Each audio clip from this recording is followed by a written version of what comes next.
The technology likely to have the greatest impact on the next few decades has arrived.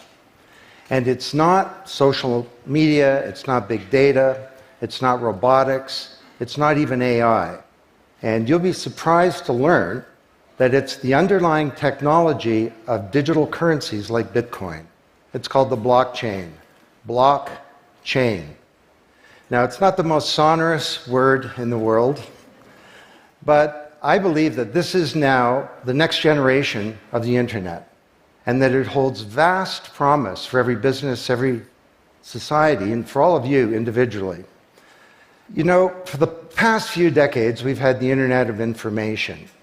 And when I send you an email or a PowerPoint file or something, I'm actually not sending you the original, I'm sending you a copy. And that's great. This is democratized information. But when it comes to assets, things like money, financial assets like stocks and bonds, loyalty points, intellectual property, music, art, a vote, carbon credit, and other assets, sending you a copy is a really bad idea. If I send you $100, it's really important that I don't still have the money and that I can't send it to you.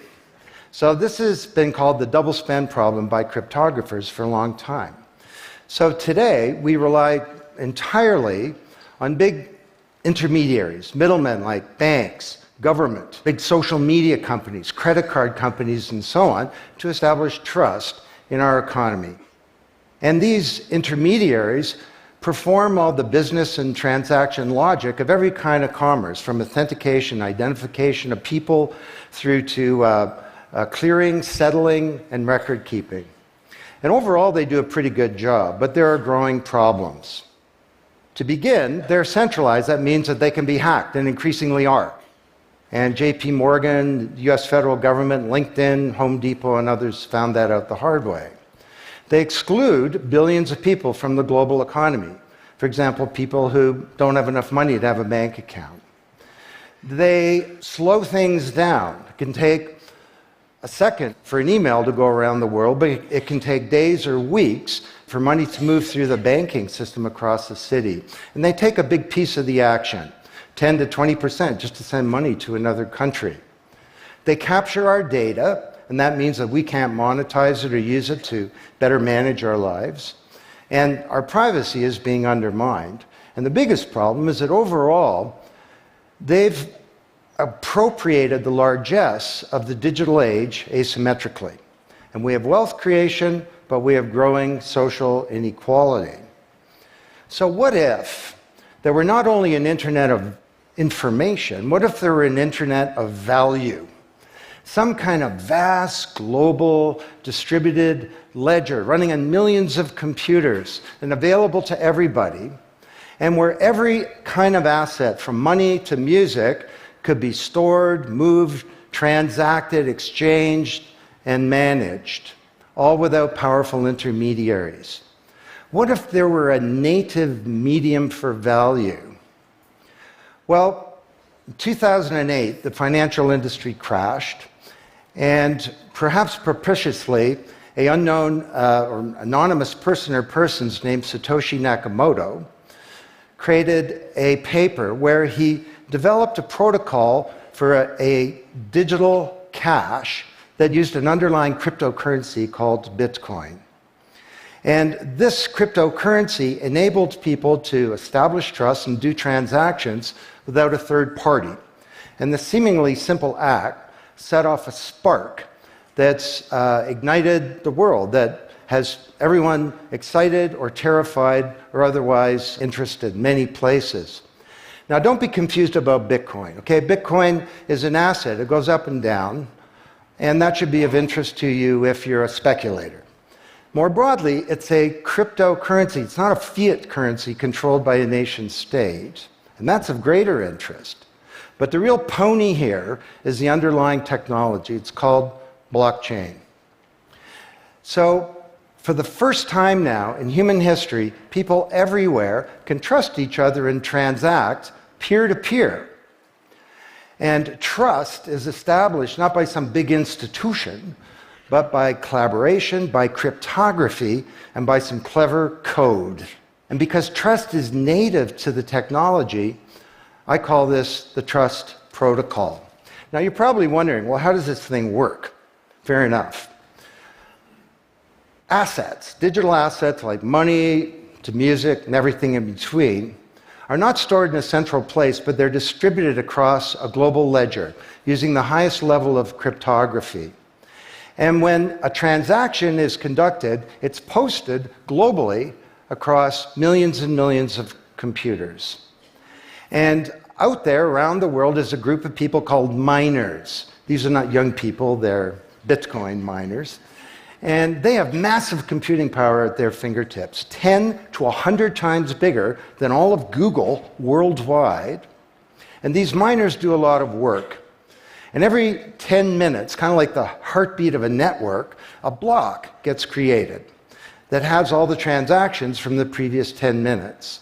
And then the miners get to work trying to solve some tough problems. And they compete.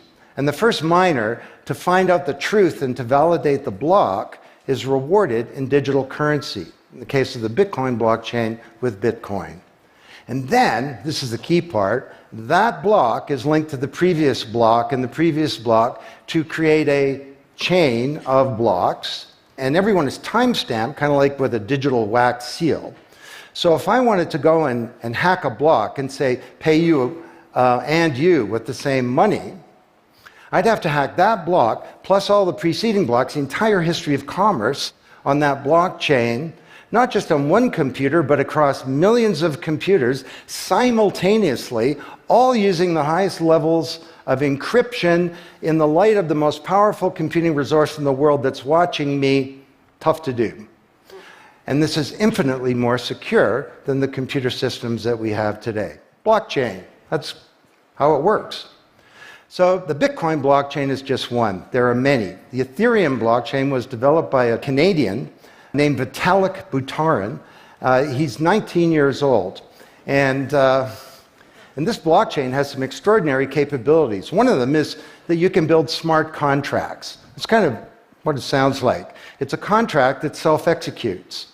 And the contract handles the enforcement and the management, performance, and payment. The contract kind of has a bank account too, in a sense, of agreements between people. And today, on the Ethereum blockchain, there are projects underway to do everything from create a new replacement for the stock market to create a new model of democracy where politicians are accountable to citizens. So to understand what a radical change this is going to bring, let's look at one industry, financial services. You recognize this? Rube Goldberg machine. It's a ridiculously complicated machine that does something really simple, like crack an egg or shut a door. Well, kind of reminds me of the financial services industry, honestly. I mean, you tap your card in the corner store and a bit stream goes through a dozen companies, and each with their own computer systems, some of them being 1970s mainframes, older than many of the people in this room. And 3 days later, a settlement occurs.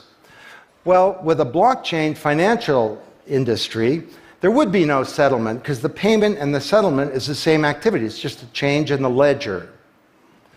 So Wall Street and all around the world, the financial industry is in a big upheaval about this, wondering, can we be replaced, or how do we embrace this technology for success? Now, why should you care? Well, let me describe some applications. Prosperity. The first era of the Internet of information, brought us wealth, but not shared prosperity, because social inequality is growing. And this is at the heart of all of the anger and extremism and protectionism and xenophobia and worse that we're seeing growing in the world today. Brexit being the most recent case. So, could we develop some new approaches to this problem of inequality? Because the only approach today is to redistribute wealth, tax people and spread it around more. Could we pre-distribute wealth? Could we change the way that wealth gets created in the first place by democratizing wealth creation, engaging more people in the economy, and in ensuring that they got fair compensation. Let me describe 5 ways that this can be done. Number 1, did you know that 70% of the people in the world who have land have a tenuous title to it?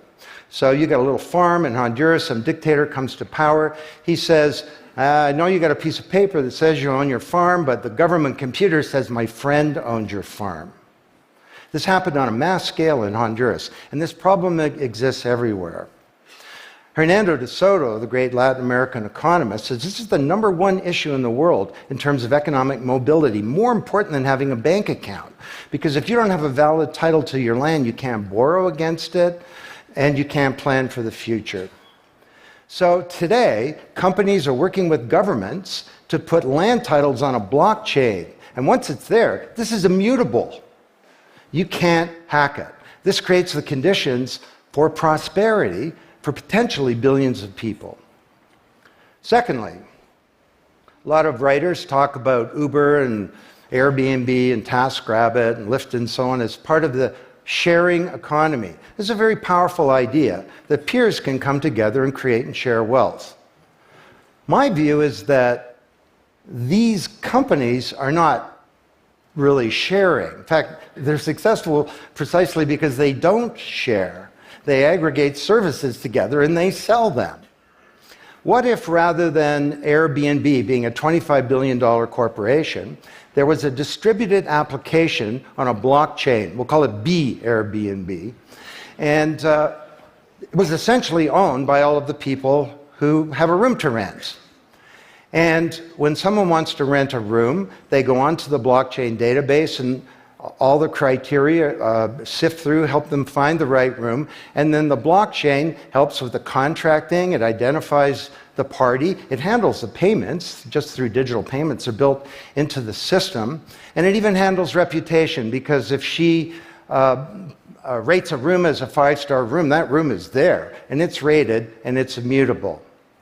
So the big sharing economy disruptors in Silicon Valley could be disrupted, and this would be good for prosperity. Number 3, the biggest flow of funds from the developed world to the developing world is not corporate investment, and it's not even foreign aid. It's remittances. This is the global diaspora, people who've left their ancestral lands, and they're sending money back to their families at home. This is $600 billion a year, and it's growing, and these people are getting ripped off. Annalie Domingo is a housekeeper, and she lives in Toronto, and every month she goes to the Western Union office with some cash to send her remittances to her mom in Manila. It costs her around 10%. The money takes 4 to 7 days to get there. Her mom never knows when it's going to arrive. It takes 5 hours out of her week to do this. 6 months ago, Annalie Domingo used a blockchain application called Abra. And from her mobile device, she said $300 went directly to her mom's mobile device without going through an intermediary. And then her mom looked at her mobile device, and it's kind of like an Uber interface. There's Abra tellers moving around. She clicks on a teller that's a 5-star teller. He's 7 minutes away. The guy shows up at the door, gives her Filipino pesos. She puts them in her wallet. The whole thing took minutes, and it cost her 2%. This is a big opportunity for prosperity. Number 4, the most powerful asset of the digital age is data. And data is really a new asset class, maybe bigger than previous asset classes like land under the agrarian economy or an industrial plant, or even money.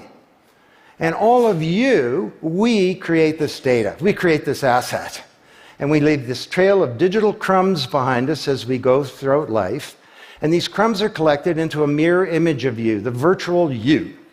And the virtual you may know more about you than you do, because you can't remember what you bought a year ago or said a year ago or your exact location a year ago. And the virtual you is not owned by you. That's the big problem. So today there are companies working to create an identity in a black box. The virtual you owned by you. And this black box moves around with you as you travel throughout the world, and it's very, very stingy. It only gives away the shred of information that's required to do something. A lot of transactions, the seller doesn't even need to know who you are. They just need to know that they got paid. And then this avatar is sweeping up all this data and enabling you to monetize it. And this is a wonderful thing, because it can also help us protect our privacy. And privacy is the foundation of a free society. Let's get this asset that we create back under our control, where we can own our own identity and manage it responsibly. Finally,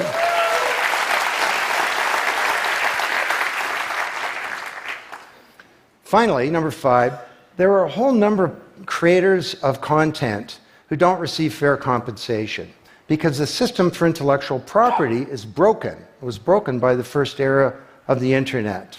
Take music. Musicians are left with crumbs at the end of the whole food chain. You know, if you're a songwriter, 25 years ago you wrote a hit song, it got 1 million singles, you could get royalties of around $45,000. Today you're a songwriter, you write a hit song, it gets 1 million streams, you don't get $45K, you get $36. Enough to buy a nice pizza.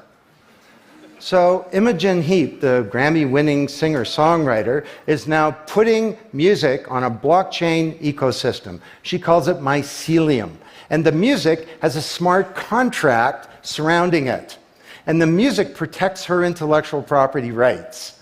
You want to listen to the song, it's free, or maybe it's a few microcents flow into a digital account. You want to put the song in your movie, that's different, and the IP rights are all specified. You want to make a ringtone, that's different.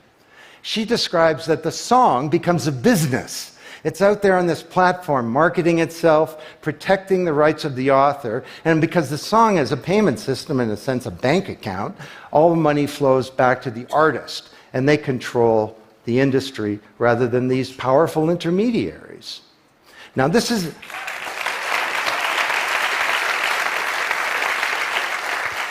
not just songwriters, it's any creator of content, like art,